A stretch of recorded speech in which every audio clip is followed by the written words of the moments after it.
during all this, I said, who's doing the abuse? Because, you know, at one hand, I'm like, dude, this fucking guy Diddy, this is ridiculous. What's going on with Weinstein and Epstein and this and that? And it's like, all right, well, who's actually doing it? Now, feel free to fact check me. This is the first stat that our research team found. So check this. Domestic violence rates by gender and sexuality. Percentage of people who have experienced intimate partner violence, rape, or stalking in their lives. This is from .21. The source is from the National Coalition of Anti-Violence Programs. Seems pretty reputable. But the highest percentage are bisexual women. Interesting, 61% that claim abuse, violence, stalking in their lives. Second are lesbian women at 44%. Okay. Third, bisexual men, 37%. Fourth, straight women, 35%. Straight men, 29%. Last on the list, gay men. So man on man, very limited. And go to the top stat. It's equal fight. Bisexual women. Rob, make some sense of this stat if you can. Not. I will say, I mean, I'm not surprised by the lesbian women stat because lesbians are always trying to fight. Really? That's like true. anybody. Like lesbians are so violent. Like there'll be like this little like 5'3" lesbian and like she'll be squaring up. Like like lesbians are crazy. Like the butch ones or the lipstick ones? The butch ones. Okay. But yeah, they be trying to square up, so I'm not surprised about that. But I don't know. Like that's a crazy stat to me. That because with the bisexual women, it's like I'm going to assume that they're experiencing intimate partner violence via their male relationships. So the most shocking thing or surprising thing to me is that so many lesbians are experiencing violence in their relationships, which is very it's just a surprise to me. I don't know. I'm not shocked that that gay dudes don't have a whole lot of violence in our relationships. Like I don't know. It's just, why it just doesn't really seem like something that's like a gay culture thing. So Although I I have have a heard question. stories. I've heard stories of it happening before. Like specifically to you, Rob, do you think that maybe that stat is a little skewed because maybe gay men or straight men don't report abuse as much as I think women that's do? that's super likely. I mean, you know, look, I'm a journalist by trade, although that's a dirty word right now. Like I went to Columbia and I did like the whole journalist thing. So I'm always curious about stats because look, what I've learned about stats is that you can pull any kind of survey from anywhere and it's going to read whatever, you know, the person that's publishing it wants it to read, right? That could be, you don't know how many people that they've surveyed. You don't know what the sample size was. You don't know where they was, all this other stuff. But I think that you're right about the fact that men are less likely to report this stuff, but I don't want to make it about men because I don't know that this is about men. I got a question for you ladies. Because Diddy, scumbag, dirtbag, horrible, ridiculous. Do you know any other women that have hit their boyfriend or their husband? Yes. You do? Yeah. I do. Okay. Too. Yeah. Yes? Yeah, I do too. Yes? Yeah. I don't think so. Okay. So can I say one thing? I just want to understand this. Sure. At what point, okay, you're hitting the man, what should a man do if you're hitting him? Leave. Yeah. Just walk out? Walk Leave. out. He What should happens if walk you're in a out. car? I'm trying to understand this. Yeah, pull over. But walk for the out, record, pull no out. girls hitting me these days. Yeah. Good. I'm single. Good. Are you okay, Adam? I'm Think okay. twice if you need help, okay? Like I feel like even when we think back to the Chris Brown and Rihanna situation that we had dealt with earlier, now I just remember, like rumor has it or whatever, that this was a physical fight between both of them in the car. I remember reading that stuff, and none of that stuff has ever been corroborated, right? And so I think that was another sort of wrinkle to that story, which allowed Chris Brown to sort of have some kind of career. And I remember having conversations with people at that point in time, and they were like, well, you know, women hit too, and you know, sometimes you know, he hit her, she got hit back. And this is what this is not me saying this, but they'd be like, well, you know, you're gonna square up with me like a man, you're gonna get treated like a man, right? This is not Rob Smith saying this. This is what people say. so You here's know. my So hold on, real quick. I want to show these videos because we have about a half hour left, and I want to get to three more things. And Dina, believe me, you're gonna have some time. So, by the way, circling back to Cassie, because we're talking about statements that resurfaced. Also, J-Lo had some things to say that resurfaced. J-Lo. Here's a video from 3/10/2016, and the reason I'll tell you that date is in a second. It's important. Here's Cassie on a local news outlet promoting a movie that she did called Perfect Match. I remember that. With, tell me if you recognize the name of this guy. Eric something, right?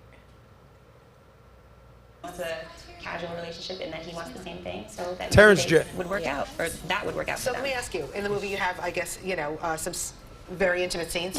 Yeah. So I'm wondering about the boyfriend, Diddy, whether he came to the set to make sure everything was copacetic with you. No, he actually really trusted the situation. Him and Terrence spoke beforehand because Terrence. Wait. You date P. Diddy? Oh wow. I didn't know this. Yeah. Hold the phone. Greg. You know, I typically don't talk about my private life. Well, but forgive me. They put it on the television. They put it on the television. Yeah. So I okay. mean, I don't go. Like, really, it's your I'll let business. that one go, I So, guess. all right. But wait, she was telling the story that... So yeah, okay. So- So Terrence was a bit nervous, and I told Puff about it, and he said, "Have him give me a call." So we FaceTimed, and they had their man talk, and he said, "Make it believable, you guys. This is like going to be a great movie for you." And he's proud of us. At the end of the day, Oh, it's work. the actor talked to Puff. Yeah. So I didn't know you called him Puff. Yeah, Puff, Sean. Yeah?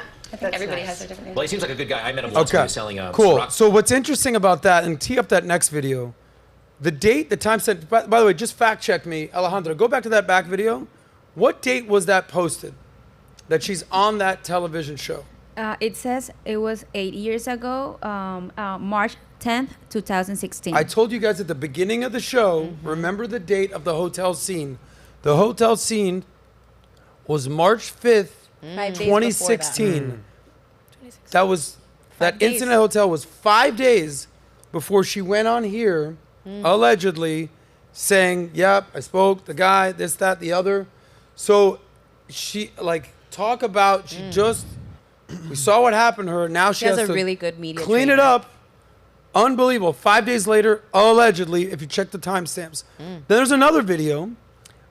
This was in 2018, where she's on one of the more famous radio podcasts talking about Diddy and marriage. And that starts at 6:18. Play that.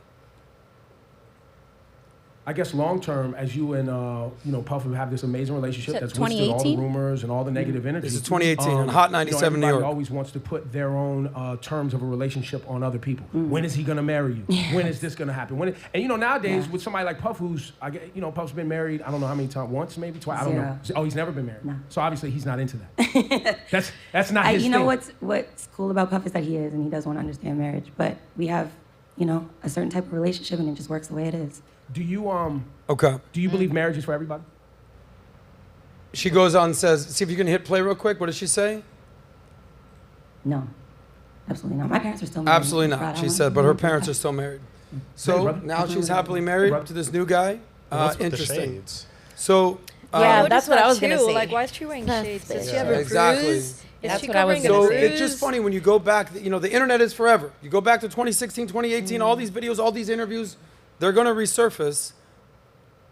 See what she's saying, and when she said, asked about marriage, no, definitely not marriage. By the way, that video was in October of 2017. They broke up a few months later in 2018, right after saying that marriage isn't for her. By the way, do you know who Diddy dated in the early 2000s? J-Lo. You remember this? Before it was Yep. J-Lo and Ben Affleck. And When she was Jenny Mark from Anthony. the block. What was it? Jenny from Yeah, the block. Jen- Now this time I can't Don't remember. be fooled by the rocks that I got. Now at this point I can't remember the last time I seen her with a black person in public. Yep. She has moved way away. Here's J-Lo's comments, Yeah, if we can that's pull this up. Which is sad. Yeah. She said, being thrown around and manhandled like that is not fun. I was never in a relationship where I got beat remember up, that. but thank God. But I've definitely been manhandled and a couple other unsavory things, rough and disrespectful. Keep in mind, when she dated him, that was right around the time that he did that savage video. So he hadn't fully become a billionaire, ultimate, massive dude in the hip hop and culture space at that point. But Cassie saw that. By the way, a former employee of J-Lo said the following. She recalled how demanding and demeaning Diddy was. Quote unquote, he would order us all around. Anything he wanted, we had to go fetch for him. And I use fetch literally. Diddy seemed to classify us all into two categories: fuckable and unfuckable. Damn. Okay? And believe me, it was better to be not affable.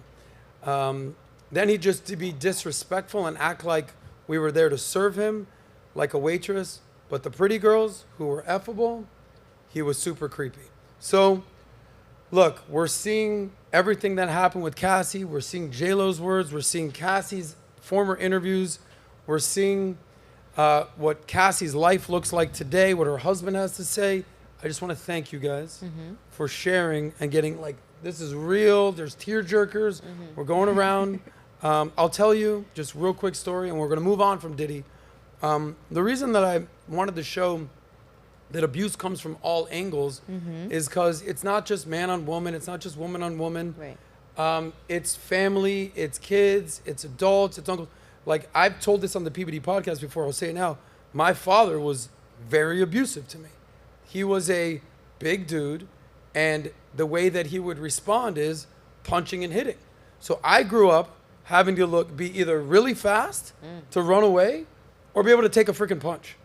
And my father passed away a few years ago, so I don't want to speak ill of the dead. But when in relationships, you know, we ask, well, why didn't you get away? Why can't you get away?